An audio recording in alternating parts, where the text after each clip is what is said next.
काही कारवाई होणार हे का मी आपल्याला सांगतो की या महिन्यातले पण लाडक्या बहिणीचे पैसे आम्ही रिलीज केलेले आहेत, ते त्यांच्या अकाउंटला जातील.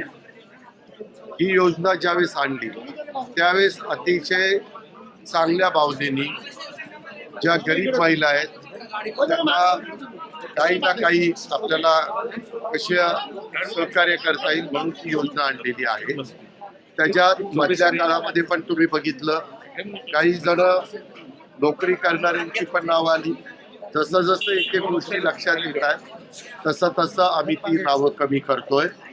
आता पुरुष लोकांची यायचं काही कारणच नाही. जर आलेले असतील तर ही योजना पुरुषांची करता नव्हती. त्यांना मागे जर पैसे गेलेले असतील तर ते पैसे आम्ही वसूल करू. जर त्यांनी मदत केली नाही तर वेळ पडली तर लाडक्या बहिणीच्या योजनेचा गैरफायदा घेऊन जर कुठल्या पुरुषांनी ते पैसे मिळवण्याचा प्रयत्न केलेला असेल तर त्यांच्यावर आम्ही ऍक्शन पण घ्यायला मागतो.